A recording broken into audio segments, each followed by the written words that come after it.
Good morning, students. Today we are going to discuss few more topic from chapter 12, atoms. Now, the first topic which we are going to discuss is your Bohr's model of atom. So, in last class already we have discussed about Rutherford model. Now, the limitation of Rutherford model can be overcome by Bohr's model. Now, what is that one? Let me go through. Number 1 point, every atom consists of a central core called nucleus, in which entire positive charge and mass of the atom are concentrated. So this is very simple, already we have discussed. Suitable number of electrons revolve around the nucleus in a circular orbit. So based on the atomic number, the number of electrons revolve around the positive charge region, which we define as nucleus. The centripetal force for the revolution is provided by the electrostatic force of attraction between the electrons and nucleus. Nucleus is of positive charge and electron is of negative charge. So there is a centripetal force as well as Coulomb's force. So these two forces balances the system. Now the second point, the electrons can revolve around the nucleus only in those circular orbit in which angular momentum of the electron is integral multiple of h by 2 pi, where h is Planck's constant. So it is not like that electrons move arbitrarily around the nucleus. There is a specific orbit on which the electron is moving, and that can be satisfied by this equation, mvr equal to nh by 2 pi. Mvr is your angular momentum and nh by 2 pi, n is your 1, 2, 3 like this, and h is your Planck's constant. Now the third point, an electron revolves around the nucleus with a definite fixed energy in a circular path of fixed radius known as stationary state of electron is known as energy level. So you see, electron revolves around the nucleus with fixed energy, means when it moves around the nucleus it does not lose its energy. There is a specific orbit for that, and that orbit seems to be the stationary state. It means that if an electron moves around a nucleus in a specific orbit, then definitely there will be the loss of energy. But here the orbit moves in a specific, and this electron moves in a specific orbit which we define as a stationary state. Stationary state means when the electron is at stationary, it does not lose energy. But here the electron is moving, but instead of that there is no loss of energy. That's why it is predicted the state is your stationary state. Okay, and that one is known as energy level.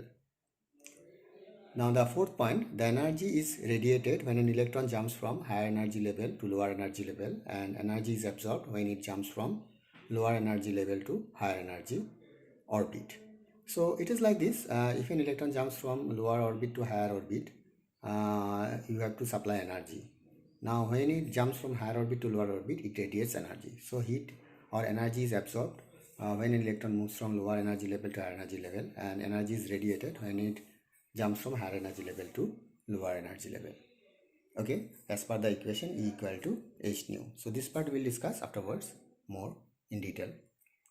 Now Bohr's theory of hydrogen atom. This is the simple diagram. An electron is moving around the central positive charge, which is nothing but the positive charge of the electron, or you can say the proton.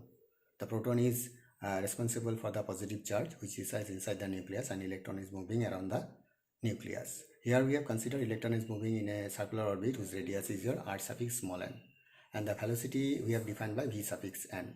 So n is given, we are considering this orbit as your nth orbit. There are many orbits around the nucleus. Here we are considering nth orbit, and we are trying to make the generalized expression. Now the first equation as per the Coulomb's law is your k e square by rn square. The distance is your rn, and the second equation is from the centripetal force mbn square by rn.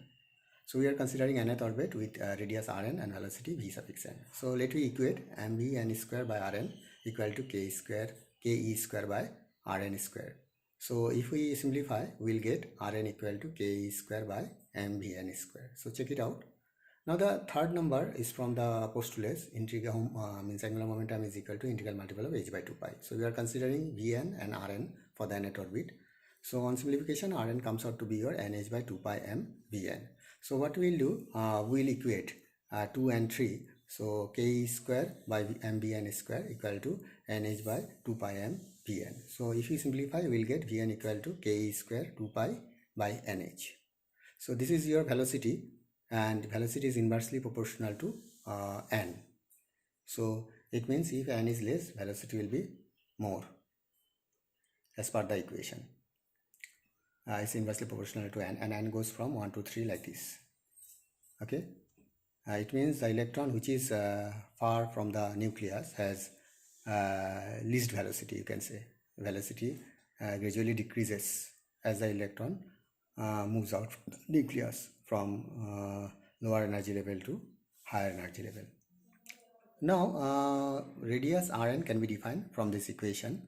Rn equal to nh by 2 pi m Vn. So Vn already we have defined.